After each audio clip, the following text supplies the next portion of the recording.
वो संख्या करीब करीब 58% है और ये सीधे तौर पर दिखाता है कि यहाँ पर भूमि सुधार कानून लागू नहीं हुआ। बड़े संख्या में लोग जिनके पास जमीन मिलना चाहिए था उनको जमीन नहीं मिली और ये वो जमीन है जहां भूदान आंदोलन शुरू हुआ है। आप अंदाजा लगाइए कि जिस राज्य से भूदान आंदोलन शुरू हुआ वहां पर आज देश में सबसे बड़ी संख्या भूमिहीनों की है।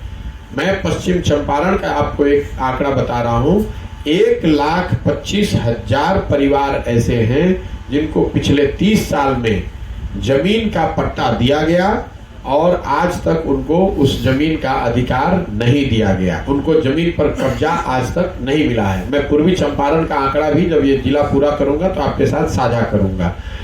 तीसरी बात जो उद्योग धंधे की है, पूंजी की है, मैं ये आंकड़ा आपके साथ साझा करना चाह रहा हूँ। बिहार में हम लोग कहते हैं उद्योग धंधा लगेगा, कैसे लगेगा? जब हम लोग उद्योग धंधों की बात करते हैं तो ज्यादातर बड़े फैक्ट्रियों के बारे में सुनते हैं। एक आंकड़ा मैं आपको बताना चाहता हूँ, सीडी रेशियो जो है, मतलब कैश डिपॉजिट रेशियो, जो बैंकों में हम और आप बिहार की जनता जो पैसा जमा करती है वो बैंकों की जिम्मेवारी है कि उस पैसे को ऋण के तौर पर लोगों को दे ताकि बिजनेस करने वाले, उद्योग धंधे करने वाले लोगों को पूंजी मिल सके।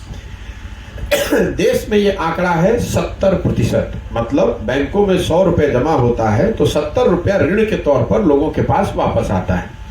जो देश में अग्रणी राज्य हैं, तमिलनाडु है, आंध्रा है, कर्नाटक है, महाराष्ट्र है, वहां पर ये जो प्रतिशत है वो 90 से ऊपर है। मतलब अगर 100 रुपए जमा हो रहा है तो 90 रुपए ऋण के तौर पर वहां के लोगों को मिल रहा है। बिहार में ये आंकड़ा है 40%। सीडी रेशियो बिहार का है 40%। अब इसका मायने मैं आपको समझाता हूं। लोग कहते हैं पैसा कहां से आएगा?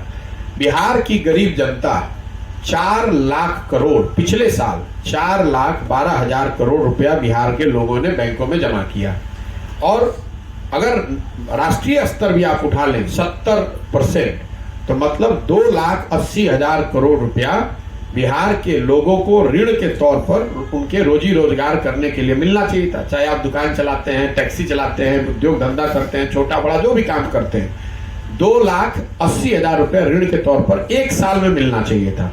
मिला कितना है? 40%, मतलब 1,65,000 करोड़ के आसपास।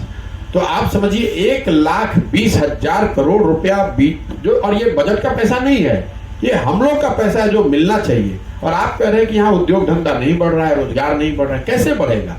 जब नीतीश कुमार मुख्यमंत्री बने तो सीडी रेशियो था 25%। वो लालू जी के राज की कृपा थी कि मतलब बैंक में 100 रुपए जमा हो रहा है तो 25 रुपए ही लोगों को ऋण के तौर पर मिल रहा है। और दूसरे राज्यों में, महाराष्ट्र में, कर्नाटक में, आंध्र में, तेलंगाना में ये रेशियो है 90, 95, 100। मतलब अगर 4 लाख रुपए करोड़ जमा हो रहा है तो 4 लाख करोड़ लोगों को ऋण पे मिल रहा है। तो आप और आपके हमारे बच्चे, समाज में जो लोग काम कर रहे हैं, कोई दुकान खोलना चाहता है, कोई टैक्सी चलाना चाहता है, कोई एक वेंडर बनना चाहता है, कुछ उद्योग धंधा, छोटे मोटे जो उद्योग धंधे हैं, अगर आप सीडी